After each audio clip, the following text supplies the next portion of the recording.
code, cloud, IT, and silly jokes.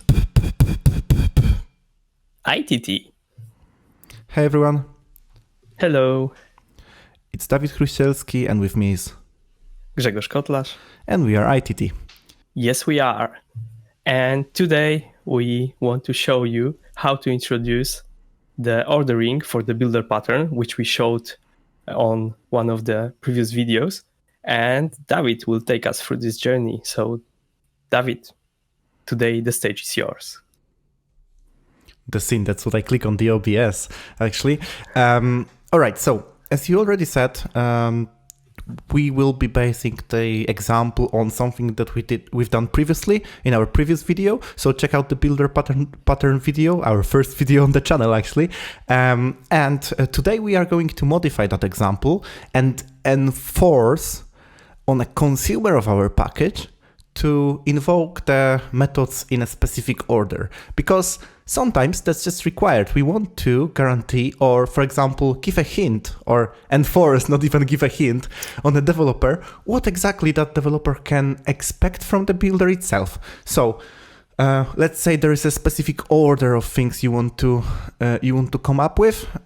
You will be guaranteeing that, like, strictly with your IntelliSense or whatever you have in your IDE, that will be possible to invoke. So currently, in our example that we already know, we have two methods for the builder in an interface. So the first method is with CC and the second method is with BCC, which is okay. That's all good. But if we want to invoke something after that, because it returns, just to remind, it returns emails options builder again, so the same interface over and over again. So what it does basically is it allows us to invoke either with BCC or with CC after that, so we can do that. And after that, because it returns the same object, we can also invoke again with BCC. So there's no ordering guaranteed at all. And how can we actually make people do what we are meaning to enforce on them? So if I would go back to this builder interface, it will be super easy implementation, actually, much easier than we expect. So there's a really simple trick that will help us with delivering the correct order. Let me just modify this interface. So let's say I want to create a public interface of I send email options builder with CC builder, and it will have only with CC method. Okay, that's something, but that's not what we are aiming for. So what I want to do is I want to create another interface, options with BCC, that will have only with BCC method.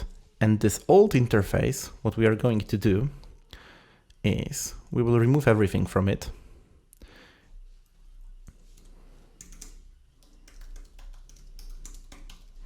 We'll just mark for our future selves that it is intentionally empty. And we need to work out with a bit of a magic in here.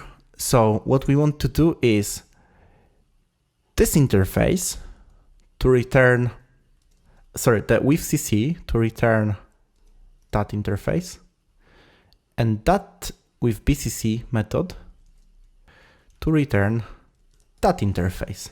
Okay, and now what we need to do is to make sure that our implementation actually implements those interfaces. So let's just make sure I send email options with CC builder, and the last one is included in here. So we are implementing an empty interface, and those two have different signatures because they are returning different. Let me just do it like that, because it will be like in the in the order of those interfaces. Those should be ideally in a separate files, obviously, but just for the simplicity reason for now, let's just do that. Oh, sorry, it was actually okay.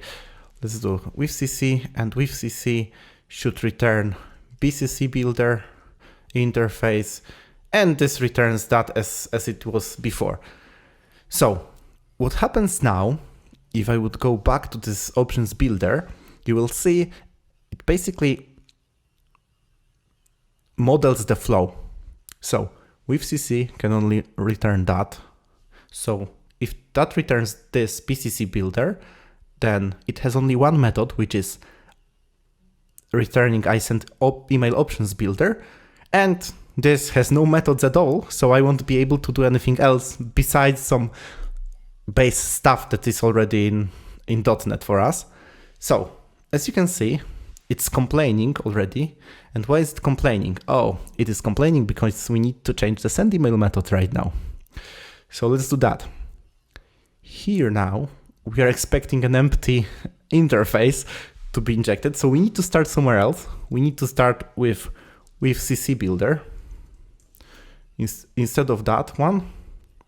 And also we need to change the interface, obviously, to match the implementation.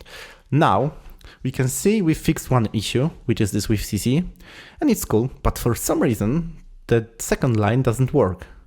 And it doesn't work because it simply cannot, because the builder itself, if I would do that, has only with CC method. Why? Because we are enforcing the order of methods.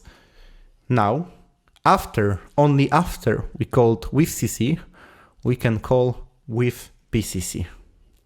So imagine a scenario where one option is dependent on another option, stuff like that. The more things we have in here, the more complicated it may become. So we need to be really cautious about it, like how exactly we want to do that. But in general, it may be just useful for you sometimes that you can enforce those this order of the methods. So yeah, that's basically it. There's nothing more fancy. It is a super short video on how to do it. And just to sum it up, we can enforce a method's invocation on a builder just by manipulating the interfaces. We hope it will be useful, and see you in the next video. Thanks. Cheers. Bye-bye. I just want to say that I really love that trick. So thank you, David, for showing us this implementation. And yeah, see you in the next videos. Cheers. Bye. Bye.